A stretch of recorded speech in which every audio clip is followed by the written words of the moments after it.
안녕하세요. 끼 많은 리더 꿈나무 정은희입니다. 이 자리에 서게 해주신 하나님께 영광을 돌리고요. 또한 사랑하는 목사님, 사모님, 이제는 저의 애인이 되어버린 현주 언니께 감사의 말씀을 전합니다.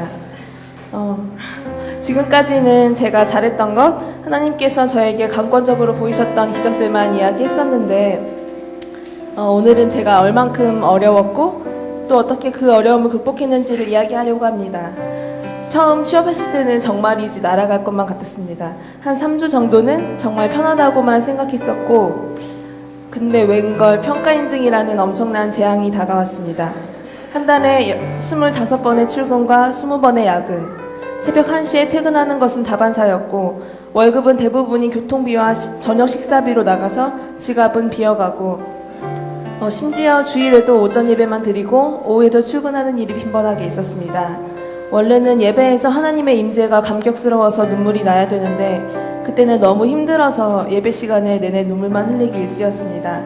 또 그때 저는 교만하여 주일 예배만 드리고 이곳 대전에 있는 것만으로도 충분히 사역을 하고 있다고 착각을 했었습니다. 제가 해야 한다고 생각하니까 실제로는 하지도 않으면서 진짜 내가 그것을 하고 있는 것처럼 생각되었습니다. 현주 언니께서 너는 왜 말로만 하느냐? 왜 멈추어 있느냐? 라고 말씀하시면서 그때마다 저의 말버릇은 하려고 했었다고요. 제가 그렇게 할 거예요. 시간도 없고 오이 코스도 없다고요 하면서 이런 말버릇이 있었습니다. 시간이 많아 보이는 대학생들이 굉장히 부러웠고 전도 대상자가 점점 늘어나는 다른 세런들에게 제가 자각하지도 못할 열등감에 사로잡혀서 기가 죽을 대로 죽어 있었습니다. 실제로는 움직이지도 않으면서 자존심만 세서 저도 하려고 했다고요를 외치며 현주 언니 앞에서 눈물을 흘리기 일쑤였습니다. 그러던 중 현주 언니께서 네가 할 수 있는 작은 일부터 해라. 진짜 네가 시간이 없니? 내가 직장 다닐 때 어떻게 했는지를 생각해봐라 라고 말씀하셨습니다. 그때 현주 언니께서는 출퇴근길에 매일 노방을 하시고 심지어 더 많은 사람들을 만나기 위해 30분에서 1시간 정도 일찍 출근을 하실 때도 있었습니다. 그렇다고 일찍 주무시는 것도 아니고 1시, 2시까지 세런들을 만나고 케어하셨습니다. 그날 저녁 그것을 붙잡고 기도하던 도중 출퇴근 노방이라는 단어가 생각났습니다. 그 다음 날부터 저는 일주일에 3번 정도의 출퇴근 노방을 시작했습니다. 전도지에 초콜릿을 붙여서 그냥 좋은 하루 되세요 라고 말하며 나눠주기만 하기를 여러 번, 매일 아침 같은 시간대에 만나는 중고등학생들이 생기기 시작했습니다. 점점 안면이 트였고 가끔 그 아이들과 가벼운 인사를 나누는 사이가 되었습니다. 그리고 저의 가장 큰 고민은 교회 이외의 관계와 전도 대상자가 없다는 것이었습니다. 가뜩이나 교회에서도 살다시피 하는데 직장도 기독교인들밖에 없어서 교회도 교회 같고 직장도 교회 같고 그래서 교회를 다니지 않는 사람을 찾을 수가 없다고만 생각했습니다. 그렇게 고민하며 기도하던 도중 현주 언니의 말이 생각났습니다. 정말 너의 영역에서 오이코스를 열 수 없다고 생각하니? 네 직장에서 교회를 다니는 사람들이 종교인인지 기독교인인지를 보아라. 종교인이라면 그들이 오이코스가 될 수 있다. 그리고 왜 노방만 생각하니? 생각의 틀을 깨라. 캠퍼스에 새내기들이 오듯이 너에게는 실습생과 자원봉사자가 매년 정기적으로 오지 않느냐? 왜 그들을 보지 못하니? 하나님은 너에게 신실하게 일하고 계시는데 왜 너는 그들을 보지 못하는 것이냐? 네가 보지 못해서 그 역사를 가로막지 말아라.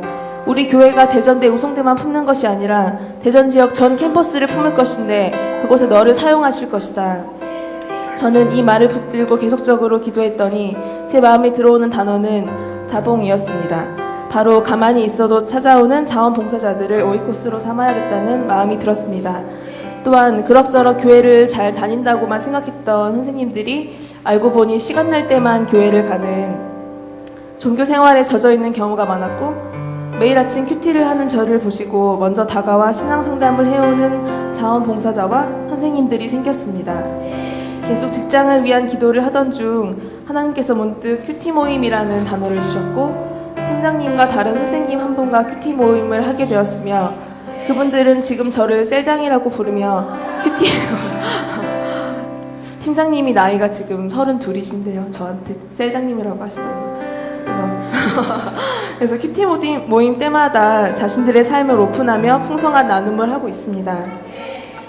지금도 왕복 2시간이 걸리고 2번 환승하는 직장을 다니면서 힘들 때가 많지만 한편으로는 감사했습니다. 왜냐하면 남들보다 더 많은 땅을 밟고 있기에 제가 밟는 모든 땅을 사역지로 삼을 수 있다는 것을 알았기 때문입니다. 제 사역의 시작은 작은 것에 순종하는 것이었습니다. 직장 선생님들이 아침 조회 시간에 커피 마시고 놀 때 저는 한쪽 구석에서 혼자 큐티를 하였고 꾸준히 기도하는 모습을 보임으로써 저를 핍박하던 공익요원과 과장님께 복음을 전할 수 있었습니다. 처음에는 모든 것이 어려웠지만 생각을 바꾸고 결단하며 순종하였더니 하나님께서는 많은 것을 열어주셨습니다. 하나님이 저의 삶에 직접 일하고 계심을 너무너무 느꼈기 때문에 하나님의 역사가 강력히 일어날 것을 기대하며 사람을 못 만나는 주에는 땅밟기라도 꼭 하고 노방을 하였습니다. 최근에는 자원봉사자가 많이 오는 모건대 땅밟기를 나갔는데요. 침을 맞아도 낫지 않던 저의 어깨 통증과 허리 통증이 사라지는 역사가 있었습니다. 이러니 저는 전도를 멈출 수가 없습니다. 앞으로도 저에게 이러한 어려움이 또 찾아올 때가 있을 것입니다. 하지만 제 안에 비전이 있고 방향이 틀어질 때마다 바로 잡아주시는 리더가 있고 이 길을 함께 가고 있는 동역자들이 있기에 저는 절대 흔들리지 않을 자신이 있습니다. 전도할 대상과 전도 대상자가 없으십니까? 기도와 간구로 하나님께 구하십시오. 반드시 관계가 열릴 것입니다.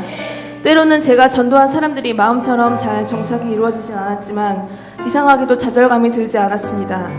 어떠한 실패에도 실망하지 않고 기쁨으로 주님과 같이 이 길을 걷고 있기 때문이라고 생각합니다. 일단 작은 것에 순종하십시오. 하나님께서 우리에게 큰 기적을 보이실 것입니다. 우린 할 수 있습니다.